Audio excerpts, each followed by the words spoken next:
your faith encompasses all that you want to live your life for. You want to live your life predicated on your faith.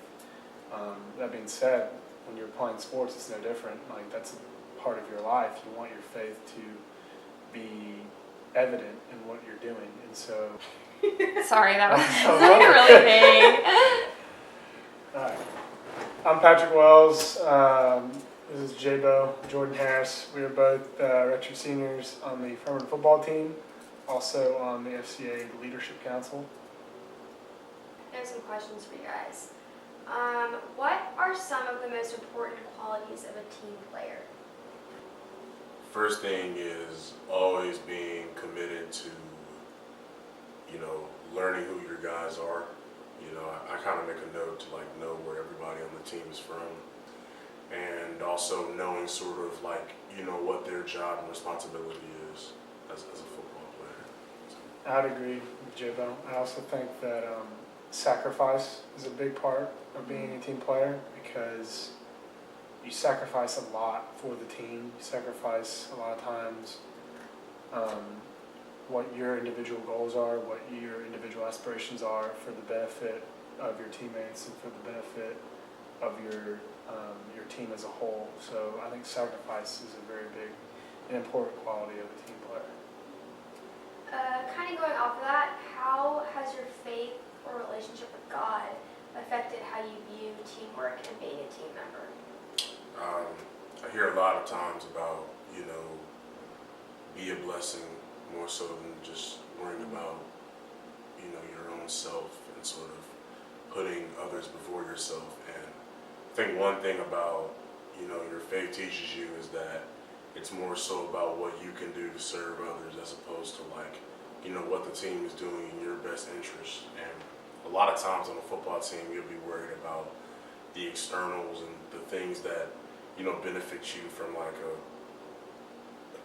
immediate nature, but you realize that the most important things in football come with, worrying about what's best for the overall program, what's best for the man next to you.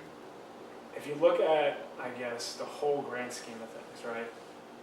I am literally the smallest thing compared to God. I am like a speck of dust compared to the greatness, the whole entirety of God's existence, right?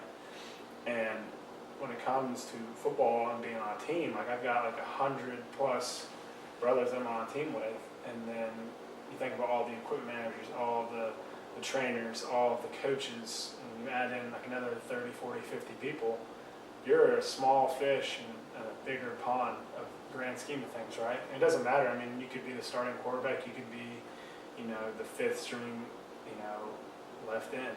You've got a bunch of people in a giant pool, and so I think that a direct translation for me, at least, is having my identity in Christ, having my identity in Him in terms of knowing who I am to God, how important I am to Him and to His kingdom, even though I'm so small in the grand scheme of things. In order to continue to put your best self forward, continue to be the best person you can be, is just to remember who you are as a Christian, who you are as a person, as a man, and how important you are to Him.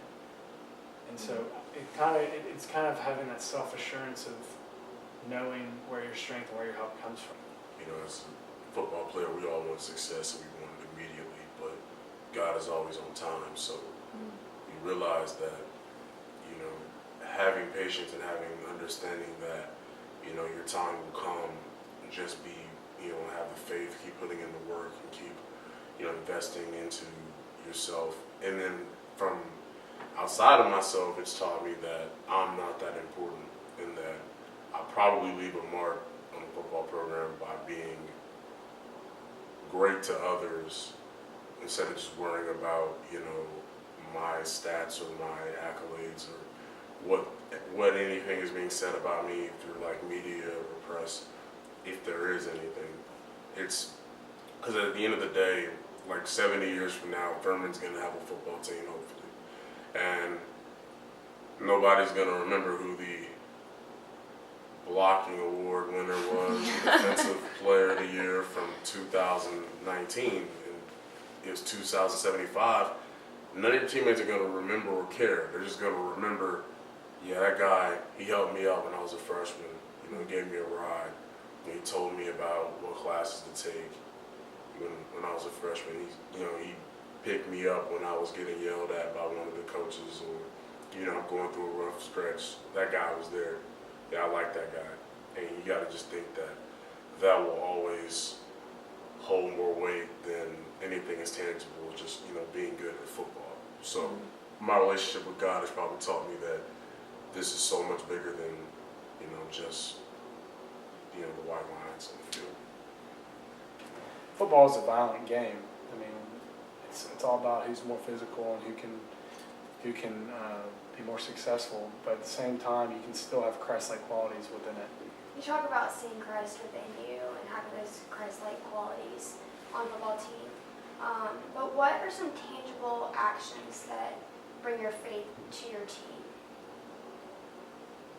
I'd say one thing that is a tangible action is Jabo and I help run our team Bible study. That's a good way to have community, a good way to get to know people on a more deeper level outside of football. Yeah, that's important from like an organizational standpoint.